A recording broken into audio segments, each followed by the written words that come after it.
good morning my sweet students. How are you today? I hope you fine there. Pada hari ini kita akan melanjutkan pembelajaran kita di bab yang keempat, yaitu persembahan syukur yang benar. Baiklah, kira-kira anak Miss ada yang tahu tidak persembahan syukur artinya itu bagaimana?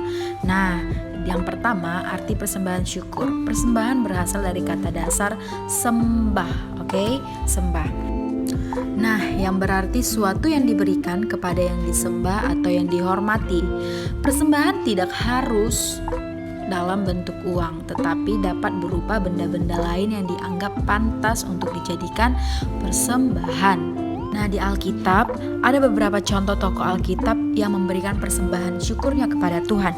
Contohnya yang kita ketahui seperti Kain dan Habel. Nah, kira-kira apa yang diberi Kain?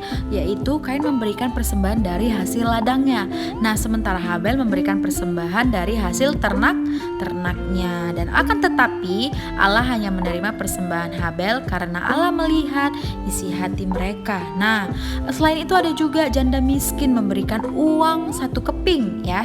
Uang 1 keping jumlahnya sangat kecil tetapi Allah menerimanya. Kenapa? Karena diberikan dengan segenap hati yang tulus. Nah, jadi dari sini diajarkan bahwasannya Tuhan tidak melihat berapa nilai harga yang kita berikan persembahan itu, tetapi Tuhan melihat hati kita seberapa tulus kita memberikannya untuk Tuhan. Oke? Lalu selanjutnya kita masuk yang kedua, yaitu persembahan syukur adalah milik Allah. Nah, semua yang dijadikan persembahan kepada Allah sebenarnya bukan milik manusia, tetapi milik Allah. Nah, kita tidak memberikan persembahan dari milik kita sendiri.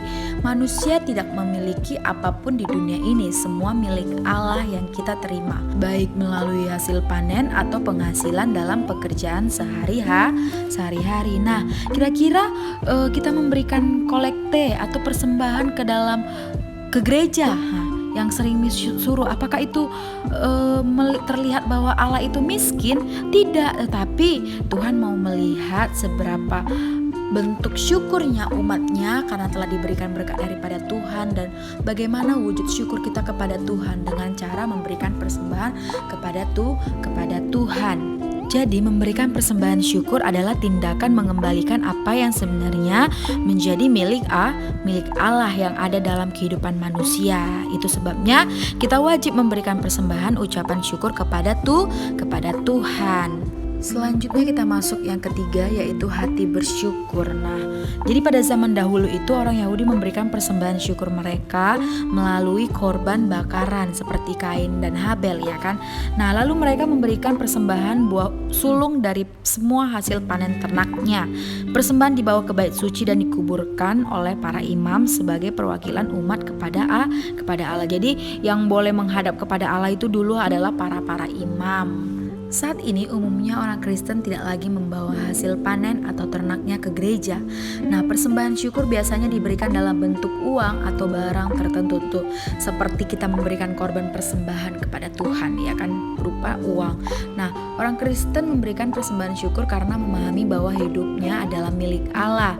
Persembahan dalam bentuk harta, uang, waktu semua diberikan dengan segenap hati yang bersyukur karena kemurahan yang diterima oleh manusia. Nah, dalam hal waktu seperti apa, Miss? Kita memberikan waktu kita untuk beribadah, bersyukur kepada Tuhan, memuji Tuhan gitu. Nah, sekaligus menjadi persembahan yang berbau harum bagi Allah. Alkitab mengajarkan beberapa cara untuk memberikan persembahan dari hati bersyukur. Seperti yang pertama, dengan sukarela, bukan dengan paksaan. Artinya memberi dengan senang hati meskipun harus mengorbankan kepentingan sendiri. Nah, yang B, sesuai dengan kesanggupan, yang artinya memberikan persembahan dengan kemurahan hati. Nah, yang C, dengan ketulusan, yang artinya persembahan syukur diberikan sebagai tanda penyerahan diri kepada Allah, tidak mengharapkan balas jasa. Jadi kita tidak boleh mengharapkan imbalan. Nah, dan yang terakhir sebagai persembahan yang hidup dan yang kudus bagi Allah, yang artinya dipersembahkan seluruhnya hanya untuk Allah, untuk kemuliaannya, bukan untuk pamer atau dilihat orang. Nanti kalian boleh baca ayat-ayat Alkitabnya ya, Nak. Cukup sekian untuk hari ini. See you next week. Bye-bye.